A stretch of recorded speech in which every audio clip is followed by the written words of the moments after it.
L'histoire du hasard a disparu. Une personne très assidue et travailleuse. Il cousait du matin jusqu'à tard le soir. Et pourtant toujours pauvre, pas riche. Toute la journée, il marmonnait la même phrase. Où est ma chance? Où est ma chance? Un jour, le roi et son premier ministre, se faisant passer pour des roturiers, passèrent devant une boutique de tailleur. Lorsqu'ils l'entendirent marmonner les mots ci-dessus, ils s'arrêtèrent chez le tailleur et lui demandèrent de confectionner des vêtements. Accepté. Quelques jours plus tard, leurs vêtements étaient terminés.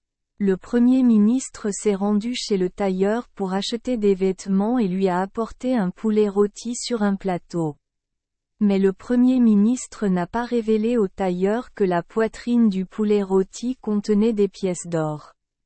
Le tailleur a remercié le Premier ministre et lui a dit que lorsqu'il aurait faim, il mangerait le poulet. Puis il continua son travail en marmonnant toujours. Ma chance est partie. Ma chance est partie. L'odeur du poulet rôti faisait mal au nez du voisin du tailleur. C'est un riche marchand. Il demande alors au tailleur. Pourquoi tu ne manges pas le poulet? Je n'ai pas encore faim. Ma chance est partie. Ma chance est partie. Prends le poulet si tu veux. N'oubliez pas de me rendre le plateau. Le marchand a ramené le poulet à la maison et, bien sûr, il a trouvé des pièces de monnaie dans l'estomac du poulet. Il mit l'argent dans un tiroir puis rendit le plateau au tailleur, sans absolument rien dire des pièces d'or. Le lendemain, l'eunuque pensa venir chercher le plateau et n'oublia pas de demander au tailleur. Le poulet est-il délicieux? Je ne l'ai pas mangé parce que je n'avais pas faim. Ma chance est partie. Ma chance est partie. L'eunuque sortit de l'atelier du tailleur et ne cessait de se demander comment aider le tailleur. Il prépara une dinde rôtie, puis lui fourra le ventre d'or. Puis il l'a apporté au tailleur. Cette fois, le tailleur ne songea ni à manger ni à boire. Il a donné au voisin une dinde rôtie avec de l'or dans le ventre. Le voisin a fini de manger le poulet, a pris tout l'or et l'a rangé. Et le tailleur marmonnait. Ma chance est partie. Ma chance est partie. Le voisin a rendu le plateau au tailleur. Le lendemain, le Premier ministre est venu récupérer le plateau.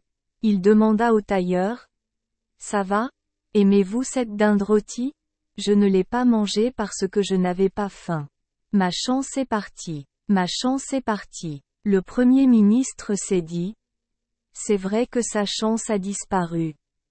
Il retourna au palais. Cette fois, il prépara une noix rôtie, la remplit de pièces d'or et l'apporta au tailleur. Mais cette fois, les pièces d'or tombèrent également entre les mains du voisin. Le soir même, le Premier ministre est venu reprendre le plateau. Lorsqu'il le vit, le tailleur lui dit. Je te remercie car tu m'as apporté de la nourriture délicieuse. Mon riche voisin n'arrête pas de dire qu'il aime vraiment ces cadeaux. Surtout l'oie rôtie qu'il a apporté ce matin. Le Premier ministre dit avec colère. Votre chance est entre ses mains. Les estomacs des poulets rôtis, des dindes rôties et des oies rôties sont remplis de pièces d'or. C'est dommage que je veuille t'aider. Vous n'aurez pas de chance pour le reste de votre vie. Le tailleur continua de coudre et marmonna. Ma chance est partie. Ma chance est partie. Merci les enfants des Esperluette Croisillon 39.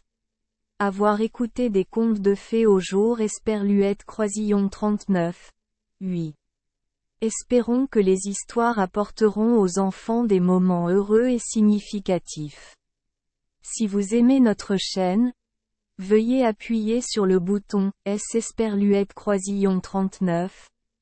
Abonner, pour ne manquer aucune histoire intéressante. Je vous souhaite une bonne nuit de sommeil et de beaux rêves. Rendez-vous dans la prochaine histoire.